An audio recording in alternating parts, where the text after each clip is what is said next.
നമ്മളിന്ന് നമ്മളൊരു പഴയ സുഹൃത്തിനെ കാണാൻ പോകട്ടെ. പഴയ സുഹൃത്തെല്ലാം ഇപ്പോഴും സുഹൃത്താണ്, പക്ഷെ നമ്മൾ പഠിക്കുന്ന കാലത്ത് നമ്മൾ കൂടെ പഠിച്ച് ഇടയ്ക്ക് വെച്ച് നിർത്തിപ്പോയതാണ്. അപ്പം ഞങ്ങൾ നേരിട്ട് കണ്ടിട്ട് 10 വർഷമായി. അവൻ്റെ വീട് ലക്ഷദ്വീപിലാണ്.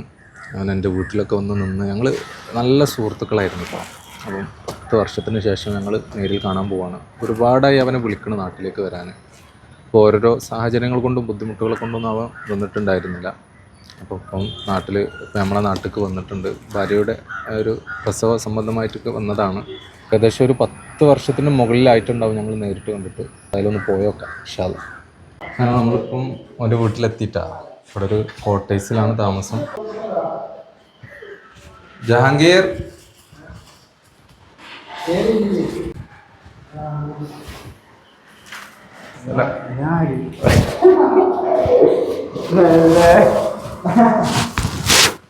നമ്മളെ ജഹാംഗീർ ഇട്ടാ. ഏകദേശം ഒരു 10 കൊല്ലത്തിന് ശേഷമാണ് ഇപ്പം ഞങ്ങൾ നേരിട്ട് കാണുന്നത്. 10 കൊല്ലം കഴിഞ്ഞിട്ടുണ്ടാവും. ഞങ്ങളൊപ്പം പഠിച്ചതാണ് ദർസിലൊക്കെ. ഫാത്തൂസ അസ്സലാമു അലൈക്കും. അതിലുള്ള മുട്ടായി എടുക്കൽ മുട്ടായി ഉണ്ട്.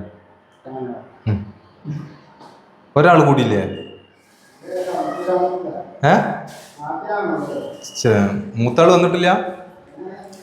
ഇവിടെ എന്തൊക്കെയാ പറഞ്ഞിന്? ഇപ്പൊ ഒന്നും പറയാനില്ലേ? ഫോണ് വിളിച്ചപ്പോ എന്തൊക്കെയോ പറഞ്ഞിന്. തിന്നട്ടാ. നമ്മളെ ജഹാംഗീറിന്റെ പെണ്ണുങ്ങൾ ഉണ്ടാക്കിയ ചായ കേട്ടാ. സൂപ്പർ ചായ, മാഷാ അല്ലാ. ഇതൊക്കെ അവിടുന്ന് കൊണ്ടുവന്ന കടിയാ? ഇന്നെന്താ സാധനം പറയേ?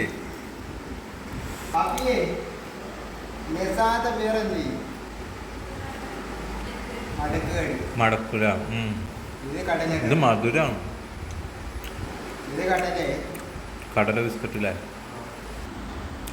നല്ല സൂപ്പർ സാധനമാണ്. നല്ല ടേസ്റ്റ് ഉണ്ട് കേട്ടോ. ലക്ഷദ്വീപ് സ്പെഷ്യലാണ്. നല്ല കാറ്റും മഴ ഉണ്ടോ നാട്ടിൽ?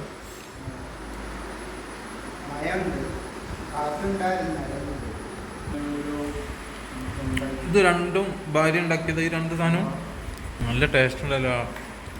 ഇത് നല്ല ഇഷ്ടപ്പെട്ടു കേട്ടോ ഈ സാധനം. ഇതിൻ്റെ ഉള്ളിൽ എന്താ? തേങ്ങ. മാസം ഈ സാധനം ഉണ്ടല്ലോ, മറ്റേ മീനില്ലേ, സൂത മറ്റേ ഉണക്കിയിട്ട് പൊടിച്ചിട്ട് ഉണ്ടാക്കുന്ന സാധനം കേട്ടോ ഇത്. ഇതിൻ്റെ ഉള്ളിലുള്ള സാധനം നമ്മളെ നാട്ടിലെന്താ മാസ് എന്നാ പറയുന്നത്. പിസ്സ. ഇവിടെ വാ. എന്നാലും ഫോൺ വിളിച്ചപ്പോഴൊക്കെ ഭയങ്കര വർത്താനം. ഇപ്പൊ വർത്താനില്ലല്ലേ? കസേര ഉണ്ടോന്നാ? ഇവിടെ വന്നപ്പോഴേ കസേര ഇല്ലേ കേട്ടാ. ഇതിപ്പം ഒരു കോട്ടേഴ്സ് അല്ലേ. കസേരയും സാധനങ്ങളൊന്നുമില്ല. ഇപ്പം അടുത്ത വീട്ടുകാരട്ടോ കൊടുത്തത്. കസേര കൊണ്ടുവന്ന് പാത്രം കൊണ്ട് കൊടുത്ത്. നമ്മളെ മലപ്പുറം പൊള്ളിയല്ലേ. ഞാൻ ലക്ഷദ്വീപ് ചോറ് പറഞ്ഞിട്ടല്ലേ ഇരുന്ന്. നമ്മളെ നാട്ടിൽ നിന്ന് ചോറ് നമ്മളെപ്പോഴും തിന്നണല്ലേ. അതിൻ്റെ സാധനങ്ങളൊക്കെ കിട്ടാത്തോണ്ടായിരിക്കും അല്ലേ.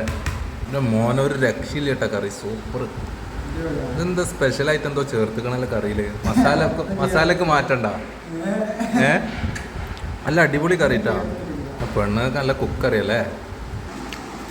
ആണ്. ലക്ഷദ്വീപിക്ക് വരുന്നുണ്ട് തിന്നാനിട്ടാ. അങ്ങനെ ലക്ഷദ്വീപിക്ക് വരുമ്പോൾ അവിടുന്ന് ചോറുണ്ടാക്കി തന്നാ. നമ്മളെ ജഹാംഗീർ ആകെ കൊണ്ടുവരാൻ പറഞ്ഞത് ചക്കേനെ കേട്ടോ. നമുക്ക് ചക്ക കിട്ടിയില്ല. അപ്പം നിങ്ങളെ പരിചയത്തിൽ എവിടെയെങ്കിലും നല്ല ചക്ക ഉണ്ടെങ്കിൽ ഒരു മാസം ഇവിടെ ഉണ്ടാവും. കൊണ്ടുവരിട്ടാ ആരെങ്കിലും. നമ്മളെ ചെക്കനക്ക് ചക്ക വേണം. ലക്ഷദ്വീപിൽ കിട്ടാത്ത സാധനം അല്ലേ. ലക്ഷദ്വീപിൽ ചക്ക കിട്ടൂല. അപ്പോൾ നമ്മൾ നാട്ടിൻപുറത്ത് ഇവിടെ ഒക്കെ നോക്കി. കുറേ മരങ്ങളുണ്ട് ഇവിടെ ഒക്കെ ഉണ്ട്. അതൊക്കെ ചക്ക മരമാണ്. പക്ഷേ ചക്ക ഇല്ല. ഞാൻ പറഞ്ഞില്ലേ, മഴ പെയ്തോണ്ടേ. ആരെങ്കിലും പരിചയത്തിൽ ചക്ക ഉണ്ടെങ്കിൽ ഒന്ന് അറിയിക്കാം. നമ്മളെ കമൻറ്റ് ബോക്സിൽ ഇട്ടാൽ നമ്മൾ വന്നെടുക്കും ഇൻഷാ അല്ലാ. മലപ്പുറം ജില്ലയിൽ എവിടെയെങ്കിലുമൊക്കെ ആണെങ്കിൽ. മാമ ചോദിച്ചാ ഇവളോട് ഇങ്ങനെ ചോറ് കഴിച്ചോന്ന് ചോദിക്കല്ലേ? ചോറ് വാട്ടിയാ? മലയാളം അറിയില്ല അല്ലേ? ജസ്സരി. എന്താ ജസ്സരി? എത്രയോ കൊല്ലത്തിന് 10 കൊല്ലത്തിന് ശേഷമാണ് ഇപ്പം നാട്ടിലേക്ക് വരുന്നത്. നമ്മളിപ്പം ഇവിടെ കണ്ട് ഭക്ഷണമൊക്കെ കഴിച്ച് അൽഹംദുലില്ലാ റാഹത്തായി കേട്ടോ. ആയിക്കോട്ടെ, കാണാം. അസ്സലാമു അലൈക്കും. നമ്മളിനി ലക്ഷദ്വീപും അവിടെ എത്തിയിട്ട് കാണാം നമുക്ക്. അതിന്റെ ഇടയിൽ വീട്ടിൽ ഒരു എന്തായാലും വരണം നിർബന്ധമായിട്ടും.